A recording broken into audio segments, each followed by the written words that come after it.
The U.S. is struggling to maintain a fragile truce with Iran. The CDC held back a report about COVID vaccines. And a new study revealed the cognitive benefits of logging off. That's some of what we'll get to on the 7 from the Washington Post. I'm Hannah Jewell. It's Thursday, April 9th. Let's get you caught up with today's 7 stories.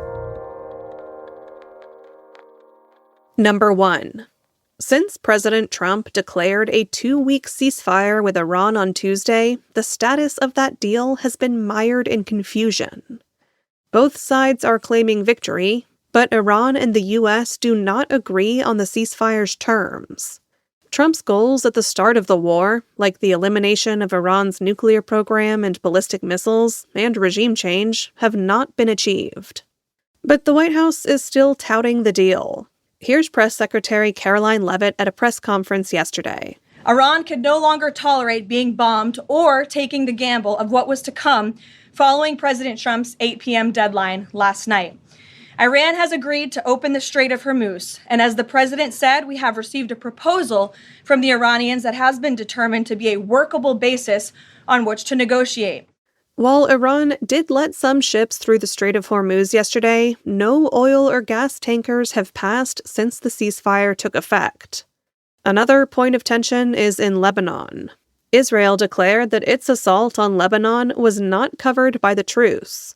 Hours after the U.S.-Iran ceasefire took hold, Israel killed at least 182 people across the country, according to Lebanese authorities.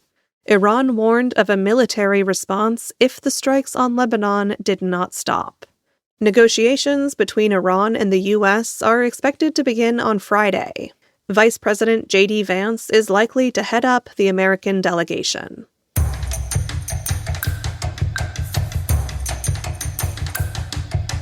Number 2 is a Post exclusive.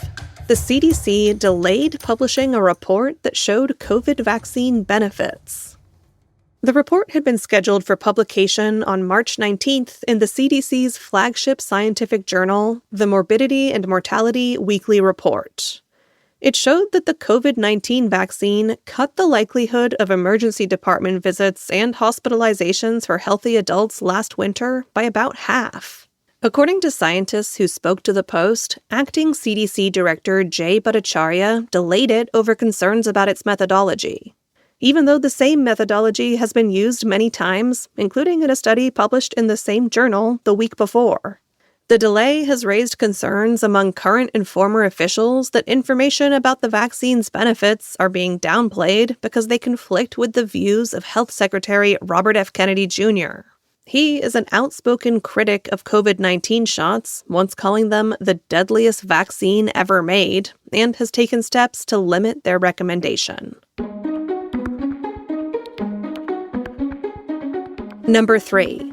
Officials said Pam Bondi will not testify in Congress about the Epstein files. The former Attorney General had been scheduled to appear next week to testify about the Justice Department's investigations of Jeffrey Epstein. The Justice Department said yesterday that isn't happening. Officials cited President Trump's decision to fire her last week. In a letter, officials argued that Bondi had been subpoenaed in her official capacity as Attorney General, a job she no longer holds. But Bondi might not be off the hook. A committee spokesperson suggested that it intends to continue to pursue Bondi's testimony despite the Justice Department's letter. Bondi has faced intense scrutiny for her oversight of the Justice Department's effort to release the Epstein files. Her handling of the matter is believed to have played a role in Trump's decision to remove her from the post last week.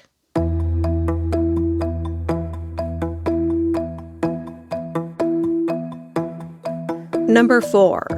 The Gilgo Beach murder suspect admitted to killing 8 women over 3 decades. In a court hearing in Suffolk County, New York yesterday, Long Island architect Rex Heuermann pleaded guilty and confessed to the serial slayings and dismemberments, which began in 1993 and continued through 2010. The case rose to national prominence after police discovered the remains of the women near Gilgo Beach in late 2010 and 2011. But for more than a decade, the case has remained cold. He was finally arrested in 2023 when investigators matched DNA from a pizza crust to hair found on one of the victims. Elizabeth Botchkill is the mother of Jessica Taylor, who Heuermann killed in July 2003. She spoke at a news conference after the guilty plea. And I am glad that this is over, as far as him pleading guilty. It took a big chunk of stress off of me and my family. According to the Suffolk County District Attorney's Office, Heuermann is expected to face 3 consecutive life sentences as well as an additional 100 years behind bars.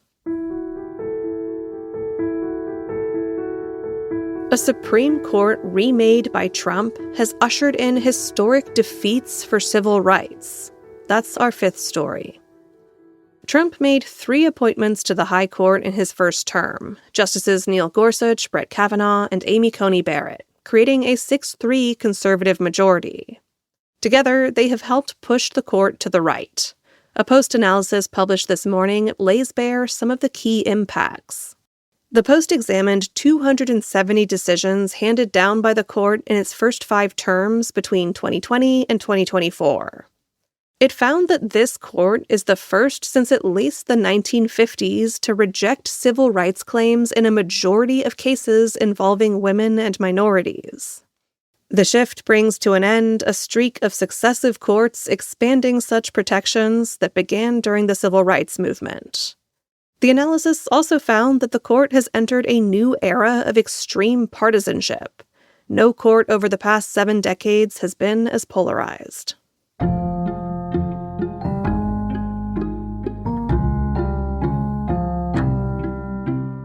A simple detox could erase years of social media brain damage. That's number 6. Most people spend way too much time on their phone. According to surveys, the average American spends 4.5 to 5 hours on their phone every single day.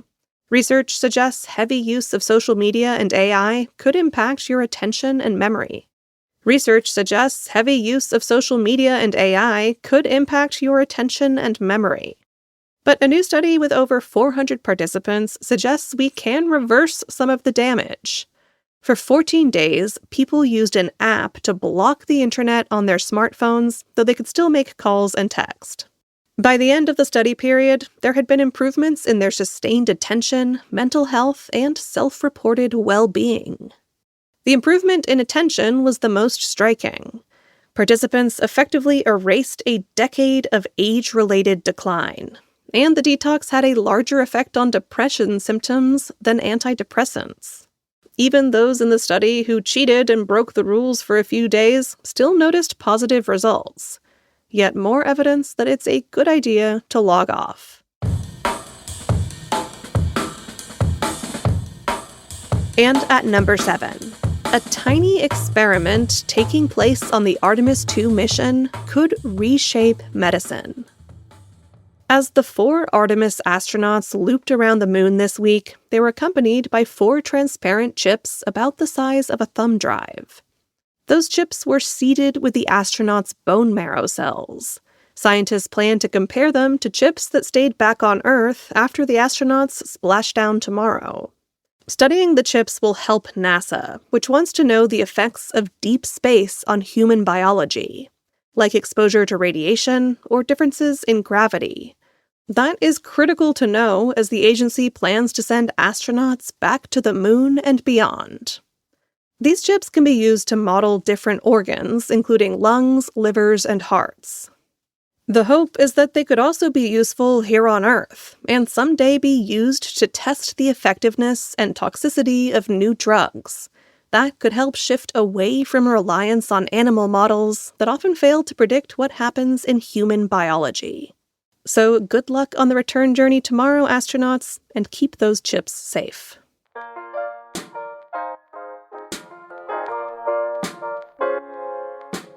All right, you're all caught up. If you plan to block internet access on your phone for 14 days, just do one little thing for us first. Leave us a lovely rating or review wherever you listen to The 7.